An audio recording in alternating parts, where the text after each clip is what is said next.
तो स्वागत है आपका मेरे YouTube चैनल पर। आज मैं लाई हूँ आपके लिए पॉलिटी के कुछ क्वेश्चंस जो आपके एग्जाम के लिए इंपॉर्टेंट होने वाले हैं। और आज का जो टॉपिक है वो है आपका राज्यपाल। जी हाँ, राज्यपाल। चलिए शुरू करते हैं बिना किसी देरी के। पहला क्वेश्चन है, निम्नलिखित कथनों पर विचार कीजिए। पहला कथन है, राज्यपाल की नियुक्ति राष्ट्रपति द्वारा की जाती है। दूसरा कथन है, राज्यपाल का कार्यकाल 5 वर्ष का होता है, परंतु वह राष्ट्रपति के प्रसाद पर्यंत पद पर बना रहता है। तीसरा कथन है, राज्यपाल अपना जो त्याग पत्र है वो मुख्यमंत्री को संबोधित कर सकता है। तो इसमें आपके केवल एक और दो ही सही है, तीसरा आपका गलत है। कौन सा कथन पहला है? राज्यपाल की नियुक्ति राष्ट्रपति द्वारा की जाती है, तो जी हाँ बिल्कुल सही है। भारतीय संविधान के अनुच्छेद 155 के अनुसार किसी राज्य के राज्यपाल की नियुक्ति भारत के राष्ट्रपति द्वारा अपने हस्ताक्षर और मुद्रा सहित अधिपत्र वारंट द्वारा जारी की जाती है। दूसरा कथन है, राज्यपाल का कार्यकाल 5 वर्ष का होता है, परंतु वह राष्ट्रपति के प्रसाद पर्यंत पद पर बना रहता है। यह अनुच्छेद 156 ये का लिखा है। यह अनुच्छेद 156 के अनुसार राज्यपाल का सामान्य कार्यकाल पद ग्रहण की तिथि से 5 वर्ष का होता है, लेकिन वह राष्ट्रपति के प्रसाद पर्यंत, मतलब अगर वो राष्ट्रपति चाहे तो वह अपने पद पर बना रहता है। तीसरा कथन है, राज्यपाल अपना त्याग पत्र मुख्यमंत्री को संबोधित करता है, तो ये गलत है। राज्यपाल अपना त्याग पत्र मुख्यमंत्री को नहीं बल्कि राष्ट्रपति को संबोधित करके देता है। मतलब वो नियुक्ति भी आपकी राष्ट्रपति के द्वारा ही होती है, राज्य के राज्यपाल की, और जो आपका त्याग पत्र है वो राष्ट्रपति को ही देता है। ये लिखा है 156(2) के अनुसार। नेक्स्ट क्वेश्चन आता है, निम्नलिखित में से किस स्थिति में राज्यपाल किसी विधेयक को राष्ट्रपति के विचारार्थ सुरक्षित रख सकता है? तो किसी विधेयक को किस स्थिति में? तो वो जब विधेयक उच्च न्यायालय की शक्तियों को प्रभावित करता हो। क्या आंसर है? जब विधेयक उच्च न्यायालय की शक्तियों को प्रभावित करता हो। भारत संविधान के अनुच्छेद 200 के तहत राज्यपाल को विधानसभा द्वारा पारित किसी विधेयक पर स्वीकृति देने, स्वीकृति रोकने या उसे राष्ट्रपति के विचारार्थ आरक्षित रखने की शक्ति प्राप्त है। मतलब वो स्वीकार कर सकता है किसी विधेयक को, स्वीकृति को रोक सकता है या उसे राष्ट्रपति के पास रख सकता है। यदि कोई विधेयक उच्च न्यायालय की शक्तियों को इस प्रकार प्रभावित या कम करता है तो उससे उसकी संवैधानिक स्थिति संकट में पड़ जाए तो राज्यपाल के लिए ऐसे विधेयक को राष्ट्रपति के विचारार्थ सुरक्षित रखना अनिवार्य है। नेक्स्ट क्वेश्चन आते हैं, निम्नलिखित कथनों पर विचार कीजिए। पहला कथन है, राज्यपाल अनुच्छेद 163 के अंतर्गत कुछ मामलों में अपने विवेक से कार्य कर सकता है। और दूसरा कथन है, राज्यपाल की प्रत्येक विवेकाधीन शक्ति संविधान में स्पष्ट रूप से सूचीबद्ध है। और तीसरा कथन है, राज्यपाल का विवेक पूर्णतः न्यायिक समीक्षा से परे है। तो इसमें केवल आपका पहला ही कथन सही है कि राज्यपाल अनुच्छेद 163 के अंतर्गत इस कुछ मामलों में अपने विवेक से कार्य कर सकता है। भारतीय संविधान के अनुच्छेद 163, इसमें अनुच्छेद 163(1) में यह स्पष्ट उल्लेख है कि राज्यपाल को अपने कार्यों के संपादन में सहायता और सलाह देने के लिए एक मंत्री परिषद होगी, उन मामलों को छोड़कर जिनमें संविधान या द्वारा या उसके तहत राज्यपाल से अपने विवेक से कार्य करने की अपेक्षा की गई है। दूसरा कथन गलत है कि राज्यपाल की प्रत्येक विवेकाधीन शक्ति संविधान में स्पष्ट रूप से सूचीबद्ध है। राज्यपाल की विवेकाधीन शक्तियां दो प्रकार की होती है, संवैधानिक और परिस्थिति जन्मिया। परिस्थिति जन्मिया विवेकाधीन शक्तियां जैसे स्पष्ट बहुमत न मिलने पर मुख्यमंत्री की नियुक्ति, विधानसभा को भंग करना आदि संविधान में स्पष्ट रूप से सूचीबद्ध नहीं है। तीसरा कथन भी गलत है कि राज्यपाल का विवेक पूर्णतः न्यायिक समीक्षा से परे है। हालांकि अनुच्छेद 163(2) के तहत राज्यपाल का निर्णय अंतिम माना जाता है, लेकिन सर्वोच्च न्यायालय, कौन सा? सर्वोच्च न्यायालय ने स्पष्ट किया है कि राज्यपाल के विवेकपूर्ण कार्य पूर्णतः न्यायिक समीक्षा से परे नहीं है। यदि राज्यपाल का निर्णय दुर्भावनापूर्ण या मनमाना है तो न्यायालय उसकी समीक्षा कर सकता है। नेक्स्ट क्वेश्चन आते हैं, अनुच्छेद 213 के संबंध में कौन सा? अनुच्छेद 213, तो वो है राज्यपाल की अध्यादेश जारी करने की शक्ति। कौन सा? कि राज्यपाल अध्यादेश जारी कर सकता है। वो आर्टिकल 213, अनुच्छेद 213 के अनुसार इसके तहत जब राज्य विधानमंडल का सत्र ना चल रहा हो और ऐसी परिस्थितियां उत्पन्न हो जाए जिनमें तुरंत कार्रवाई करना आवश्यक हो तो राज्यपाल अध्यादेश ऑर्डिनेंस जारी कर सकता है। इस अध्यादेश का प्रभाव विधानमंडल द्वारा बनाए गए कानून के समान ही होता है। नेक्स्ट क्वेश्चन आते हैं, निम्नलिखित में से कौन सा कथन सही है? राज्यपाल किसी धन विधेयक को पुनर्विचार हेतु वापस भेज सकता है, ये गलत है। राज्यपाल धन विधेयक को पुनर्विचार हेतु वापस नहीं भेज सकता। तो जी हाँ, राज्यपाल धन विधेयक को पुनर्विचार हेतु वापस नहीं भेज सकता।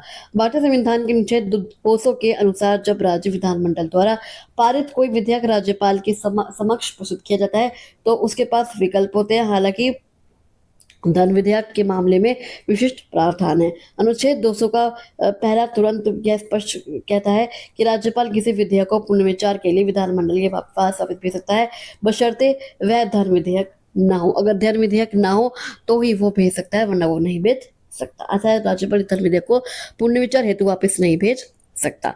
धन विधेयक राज्य विधानमंडल में राज्यपाल की पूर्व सहमति से ही प्रस्तुत किया जाता है, इसलिए इसे पुनर्विचार के लिए वापस भेजने का औचित्य नहीं बनता, क्योंकि वो उसकी रजामंदी से ही राज्यपाल के पास भेजा जाता है। नेक्स्ट क्वेश्चन आता है, Shamsher Singh v state of Punjab. Shamsher Singh v state of Punjab जो 1974 में हुआ था, वो निर्णय मुख्यतः किससे संबंधित है? तो वह राज्यपाल का मंत्रिपरिषद की सलाह पर कार्य करना, कि राज्यपाल मंत्रिपरिषद की सलाह पर कार्य करता है।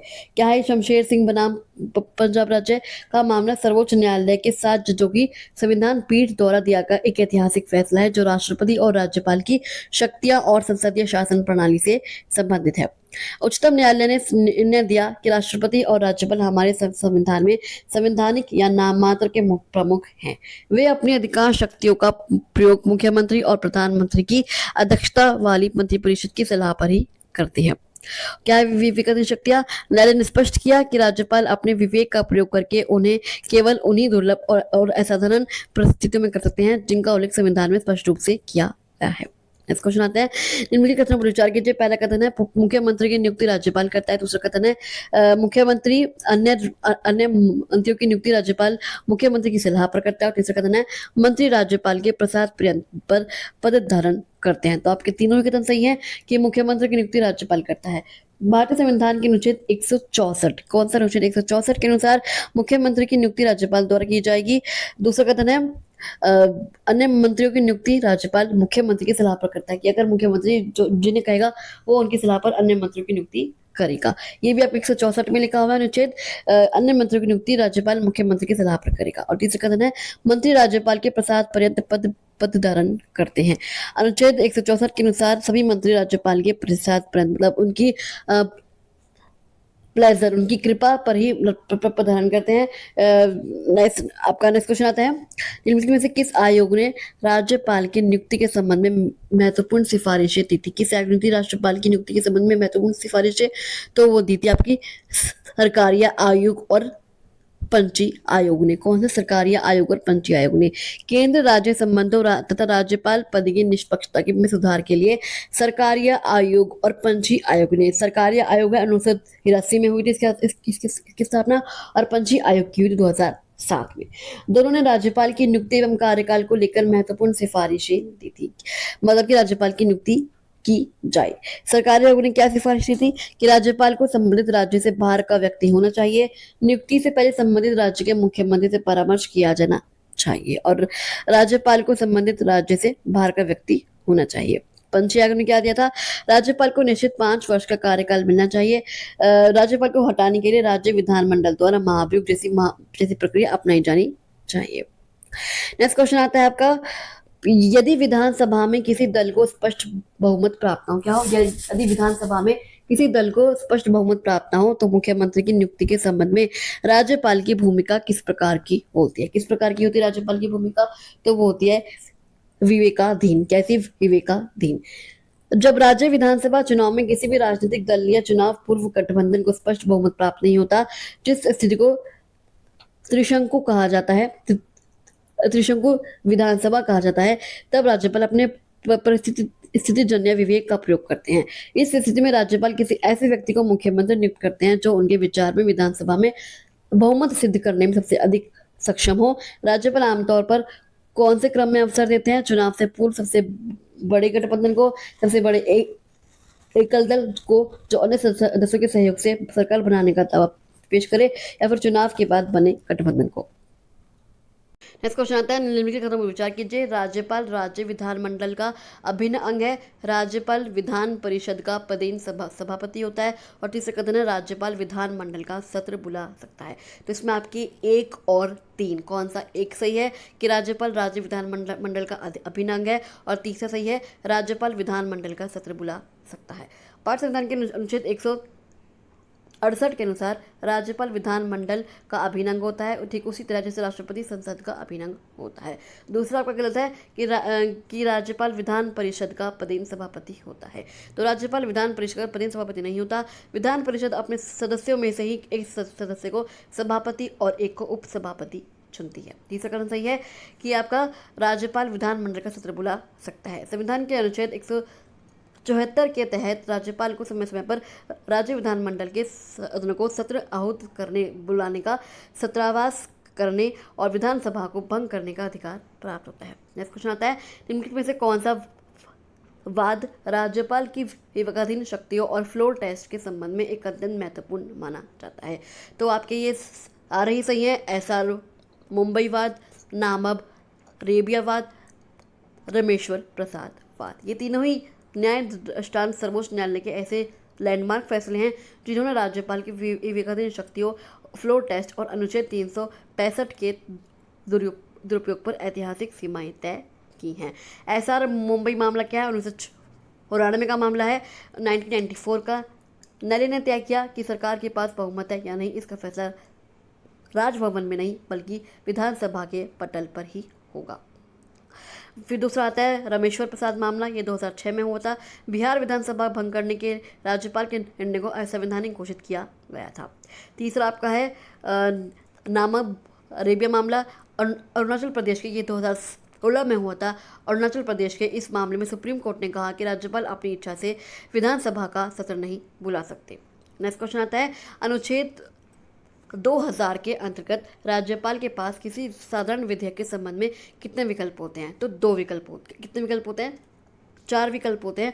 अनुच्छेद 200 के अंतर्गत राज्यपाल के पास किसी साधारण विधेयक के संबंध में 4 विकल्प होते हैं। कौन कौन से होते हैं? भारतीय संविधान के अनुच्छेद 200 के अंतर्गत जब राज्य विधानमंडल द्वारा कोई साधारण विधेयक पारित करके राज्यपाल के समक्ष स्वीकृत करने के लिए प्रस्तुत किया जाता है तो उसके पास 4 विकल्प होते हैं। विधेयक पर अपनी स्वीकृति दे देना, इसके बाद विधेयक अधिनियम बन जाता है, लॉ बन जाता है। दूसरा विकल्प है विधेयक पर अपनी स्वीकृति रोक लेना, इसके बाद विधेयक समाप्त हो जाता है और कानून नहीं बन पाता। तीसरा कहता है विधेयक को पुनर्विचार के लिए वापस भेजना, राज्यपाल संदेश के साथ विधेयक को विधानमंडल को लौटा सकता है, हालांकि यदि विधानमंडल संशोधन के साथ या बिना संशोधन के विधेयक को पुनः पारित कर देता है। और चौथा शक्ति है विधेयक को राष्ट्रपति के विचार सुरक्षित रखना, राज्यपाल विधेयक को भारत के राष्ट्रपति के विचार विमर्श के लिए आरक्षित रख सकते हैं। नेक्स्ट क्वेश्चन आता है, निम्नलिखित में से किस अनुच्छेद के अंतर्गत राज्यपाल राष्ट्रपति को राज्य में संवैधानिक तंत्र के विफल होने की रिपोर्ट भेज सकता है? कौन से अनुच्छेद के अंतर्गत? तो वह अनुच्छेद 356। कौन सा अनुच्छेद? 356। अनुच्छेद 356 के अंतर्गत यदि राज्यपाल को यह समाधान हो जाता है कि राज्य में ऐसी स्थिति उत्पन्न हो गई है जिसमें राज्य के शासन संविधान के प्रावधानों के अनुसार नहीं चलाया जा सकता तो वह राष्ट्रपति को राज्य में संवैधानिक तंत्र विफल होने की रिपोर्ट भेज सकता है। इस रिपोर्ट के आधार पर राष्ट्रपति राज्य में राष्ट्रपति शासन की घोषणा कर सकते हैं। नेक्स्ट क्वेश्चन आता है, निम्नलिखित कथनों पर विचार कीजिए। पहला कथन है राज्यपाल विश्वविद्यालयों का कुलाधिपति होना संवैधानिक प्रावधान है। दूसरा कथन है सभी राज्य में राज्यपाल विश्वविद्यालयों के कुलाधिपति होते हैं। तो आपके दोनों ही कथन गलत हैं। राज्यपाल विश्वविद्यालय का कुलाधिपति होना संवैधानिक प्रावधान है तो ये गलत है। राज्यपाल का राज्य के विश्व के कुलाधिपति होने का प्रावधान भारत के संविधान में नहीं है। यह अधिकार उन्हें राज्य विधानमंडल द्वारा बनाए गए संबंधित राज्य विश्वविद्यालय अधिनियम के तहत प्राप्त होता है। ये यदि राज्यपाल ने कोई विश्वविद्यालय बना है तो वो उसका चांसलर हो सकता है, कि नहीं कि सभी विद्यालयों का वो कुलाधिपति होगा, चांसलर होगा। और दूसरा भी गलत है, सभी राज्यों में राज्यपाल विश्वविद्यालय के कुलाधिपति होते हैं। राज्यपाल का विश्वविद्यालय का चांसलर होना सभी राज्यों में अनिवार्य या एक समान नहीं है।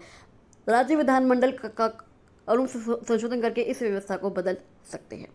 नेक्स्ट क्वेश्चन आता है, Rameshwar Prasad v Union of India, Rameshwar Prasad versus Union of India जो 2006 में हुआ था, निर्णय मुख्यतः किसी संबंधित है तो वह है विधानसभा भंग करने की राज्यपाल की सिफारिश की न्यायिक समीक्षा, कि उन्होंने विधानसभा भंग क्यों करी।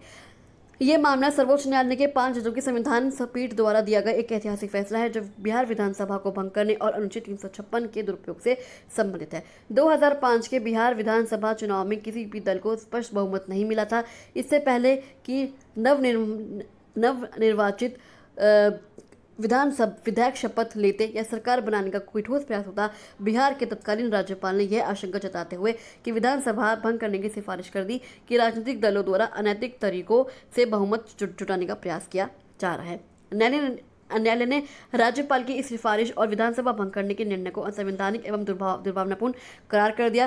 सर्वोच्च न्यायालय ने यह स्पष्ट किया कि केवल अनुमानों, आशंकाओं या राजनीतिक जोड़ तोड़ की संभावना के आधार पर राज्यपाल विधानसभा भंग करने की सिफारिश नहीं कर सकते। तो चलिए आज के लिए बस इतना ही। आई होप आपको वीडियो अच्छा लगा होगा। अगर आपको वीडियो अच्छा लगा तो आप इस वीडियो को लाइक कर सकते हैं। होप आपको ये वीडियो पसंद आया होगा। अगर आपको ये वीडियो पसंद आया तो आप इस वीडियो को लाइक कर सकते हैं, शेयर कर सकते हैं और इस वीडियो को सब्सक्राइब करके ज़रूर जाएगा। और आपको ये वीडियो कैसी लगी मुझे कमेंट बॉक्स में कमेंट करके ज़रूर बताइएगा। तो चलिए मैं आपसे मिलती हूँ अगली वीडियो में, तब तक के लिए थैंक यू सो मच।